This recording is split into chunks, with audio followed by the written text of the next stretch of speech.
आइलेला बाबू ईता आइलेला पाली बाबू आगो नि डेरा बना लकल है ने गंगो में आइले है तो गंगो में नहीं दिखाई दे कहा जाने कहाँ निकल आ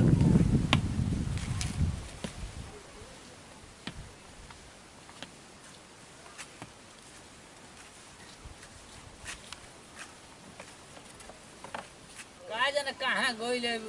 जगत के साथ हई में आगे पीछे हई है घरवा बोलने हैं लोग बे ना कोइल का जाने कहाँ बा एनम पियास लागल बाटे देखत नहीं कि बुझाते नहीं कि आ कहे दुआरिया पर तो कहली सिजनी है ओकरा बुझाता कि कान में कुछ गड़बड़ हो गइल बा इहो कम बदमाश बा कुछ बोलले होई लेकिन जब तबे ही मरले बैसन कान में ओकरा अभी ले उ आइल ना जा जात में तीतल तेले भाई अपना बा अले भाई ये तो दोला बा अले आई उले होला मुल्दा है तबूतल बा है देल बा हाथी बा एमे डोला बा ऊंट बा अली इलन बा इलन है दलियाल बा है तबूतल बा तब लेते तेली लइतन बताई ना तो अपने में तेली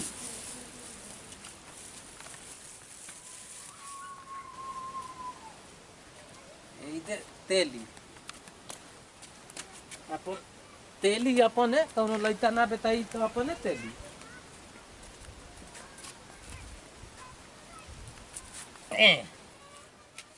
अपने तेली हे दोला ए दो बतली ए दो मोल ए दो तबूतल ए दो तीन दौलत दी अले ताला तो बुलती का करता हम तो बुझाते नहीं कि चित्र खेलता कि का खेलता एकरा के कबही हम पानी मंगने हैं ओ बबुआ हिला हिला अरे बबू ये तो मोल दो हाथी ये तो बतला थोड़ा लौकता ये तो बतला राते नहीं के एकरा के तीन के तबूतल तीन के तबूतल का करबा बच्चा का कबूतर आपस में कबूतर ले बे तोरा का कबेले हम इते कहता नहीं लिया का अरे रे बा के होर जाए है ना खेलता खेला बे अरे जो घरे काय मालत मैं तो कबेले सुनाता हो दिले चिल्लाता नहीं कबेले ए जो मीठा पानी लेके आओ मीठा पानी लेके आओ जा का कहतला मीठा पानी लेके आओ ताता तला आज धुना में मीठा पानी लेके आओ थीत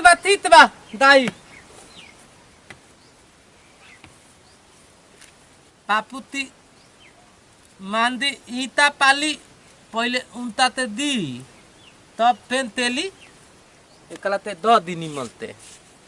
दोनों लइता आद बेताई ना ताला ईता इए ते ए दो ले ली तपाल पे दली हे दले पाली ले ली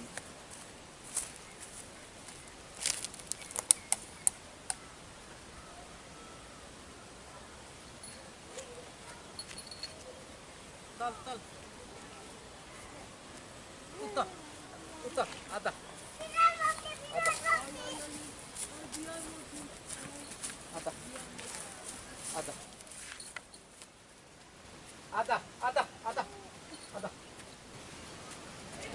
आइलेला बाबू ईता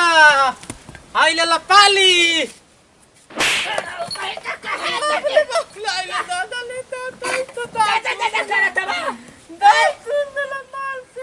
मीठा पानी कहाँ जाता एगो हाई लेला ई चाहे है लेला पानी अपने ले ईता पानी तारा के का हम करी पाली आई ता अपने न मांदी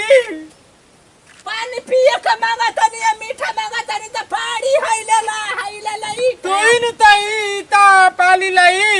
एकदम भाई कुफे हो गल बड़ा हमारा कोखिए में एकदम बड़ा तू आइते ना अच्छा ही कहता ताइते जा नलायक एकदम हो गइल कान के जरी मल बस भर सब ठीक कर लेबै एकदम में हमारा के तो नक ना का के ध दला से त पाली बानी ऐसे बानी तेने है जब बनाता अरे तेरे के का कहता था का करत रे हमारा के खिस बरावत रे तू ताई तू एकर खेला जा के हजी बारे के कहत है तो हजी बारे जरूरी बा ओ तला ते आए था ओ तला ते आई त तीत बा हम ei त भाई तियो तला ते आए त जीत बा नलायक हो गइल एकदम है हम ना ताई जाए दादा दिमाग तो एकदम खराब क के रख देता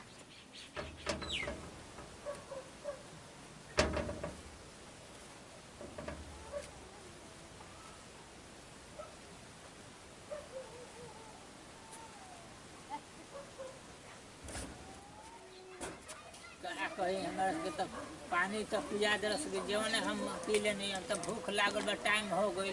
बड़का रे बड़को हाय हे दादा बड़का तो गिरल ते होते है कि हाय करा तो कौन मतलब नहीं के उठाओ दे तो उठा बाबू बाबूजी हां अरे काय आवत रहाओ ने अरे आवत तनी घरवा में जात नहीं खो हां ठंडा लागत नहीं बा सुजनी तनी खाम खा ले भूख खा ले अरे तो एगो तो लौकत है आ तू आवत दूध खाए जा खाना ले ले आओ बबुआ के नहीं बा बाबू आई का खेलता है एकर का से सुना था कौन की कहला पर ये रहता करता ठीक बा ठीक बजा तू ले ले जा खाना लेके आओ देखा तन की भूख लगल बा खाना अभी तक ले देलो सना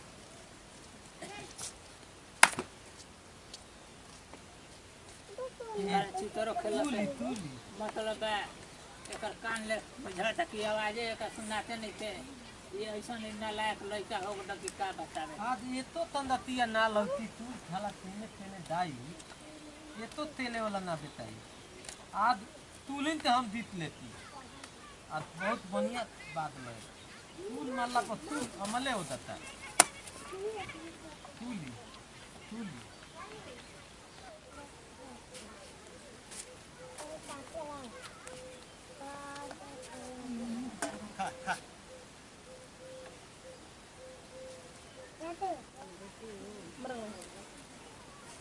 हे तूली ये ससुर कहीं तो पाड़ी का अरे ये पाड़ी का कहने ही हम अपना का खाना मांगा रहे तो